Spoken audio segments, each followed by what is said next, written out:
for the last year or so is to bring to focus STEMI in women. And I think I'll present some of the data that we have from our TN STEMI program regarding some of these issues. Globally, if you look at many of the studies, we realize very quickly that cardiovascular disease in women remains understudied, under-recognized, underdiagnosed, and undertreated. And CVD in women differs significantly from the disease process in men, both in terms of pathophysiology, in terms of risk factors, and ultimately in health outcomes. Now,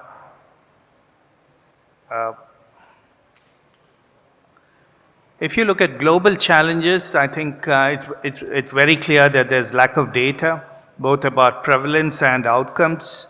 Women, as we all very clearly know, are underrepresented in the majority of cardiovascular trials, and the sex-specific mechanisms in the pathophysiology of cardiovascular disease in women is poorly understood. But what is a fact is that there is an increasing prevalence and mortality in women. The age-adjusted prevalence of cardiovascular disease in women is increasing at a rate that is much more than in men. And if you look at cardiovascular disease mortality in young women, it's phenomenally increasing. And there is, of course, globally, there is a policy gap to coordinate and manage treatment of cardiovascular disease in women. I think few things are also very clear. If you look at many of the meta-analyses which have looked at diabetes in women as compared to men, there is a 44% increase in cardiovascular disease in diabetic women as compared to men. The increase in relative risk of stroke is 27% in women as compared to diabetic men. Hypertension, we know, develops much later in women, but if you look at the prevalence of hypertension in elderly women, it's much more than that in elderly men. Smoking, and that's becoming a major risk factor in women, even in our country, and its contribution is 25% higher in women as compared to men. And there are other unique risk factors that are specific to women. If you look at the sex-specific risk factors, and this is a fact that very few of us, when we have a patient, a woman who presents with an acute coronary syndrome, ask questions related to the sex-specific risk factors. The pregnancy-related conditions, whether this patient had preeclampsia, preterm delivery, all of these add to the risk factors that a woman has in developing acute coronary syndrome, gestational diabetes, gestational hypertension, or miscarriage. The menstrual cycle history is important. The use of hormone replacement therapy is important. Women with chemotherapy or polycystic ovarian syndrome have a higher incidence of cardiovascular disease. Autoimmune disorders, we know, are more common in women, and that also contributes to cardiovascular disease. Depression and post-traumatic stress disorders. And these are questions that I think are important that we ask women who present with cardiovascular disease to our clinics. Apart from this, of course, when we look at the STEMI presentation, we need to take into consideration the conditions that mimic them or contribute to pathology in women in terms of acute coronary syndromes or presentation in the acute phase. Takotsubo cardiomyopathy, MINOCA, SCAD, and frailty and high bleeding risk are additional factors that we need to take into consideration. So looking at data from India, if you look at from the years 2000 to 2017, there's been both an increase in incidence of cardiovascular disease and mortality in both men and women. In women, it's increased from 62.9 per 100,000 to 92.7. And this increase in women is much more than in men. And this is something, again, I think we need to recognize in managing these patients. A quick look at the data that we generated from the TN STEMI program in our patients of the STEMI of 2,400 odd patients. There were 386 females and 2,000 odd males. And if you look at the risk factors, You can see that diabetes and hypertension is much more common among women patients with STEMI as compared to men. And of course, smoking is much more a risk factor in men. Even if you look at young MI, and this is from our publication which looked at young MI, both males and females, you can see that diabetes is 12% in young MIs males. It's 27% in young females with MI. If you look at hypertension, 13% in young males, it's 27% in women. So the risk factor of both diabetes and hypertension, much more common in women, but it's almost very much more or almost twice as much in young women as compared to young men.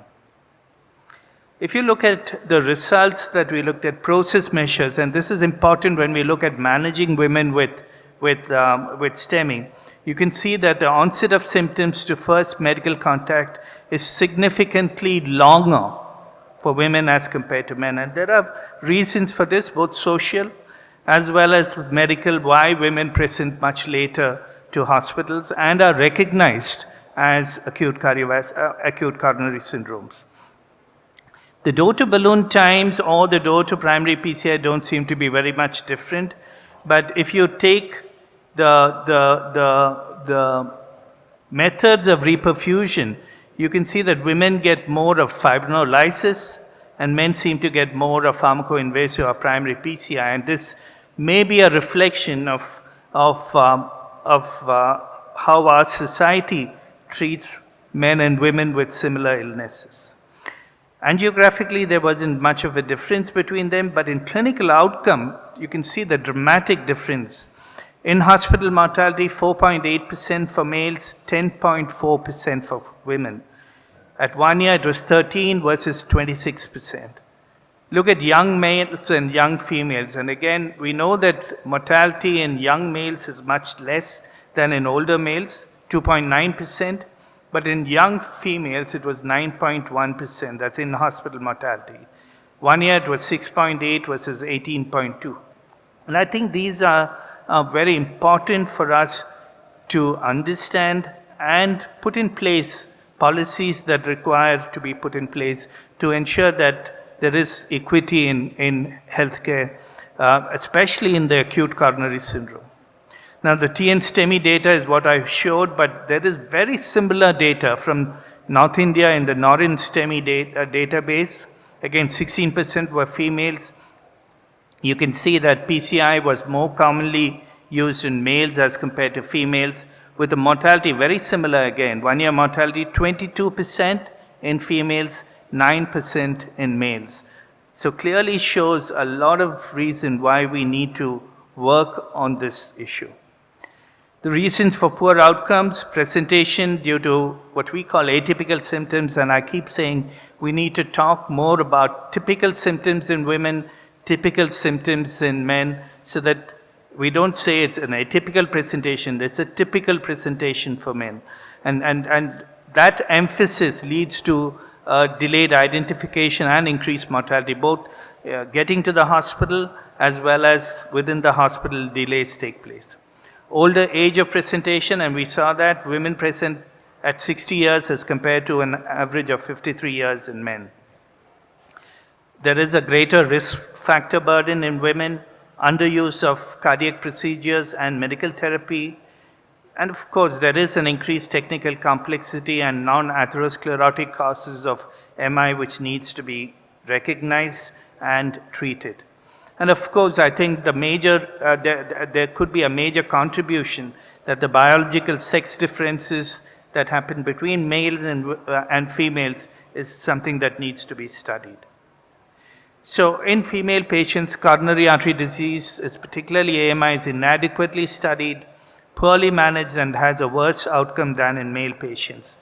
The pathophysiology, clinical presentation, and outcomes of management are different, and the broader social economic issues significantly impact clinical outcomes, particularly in low and middle income countries.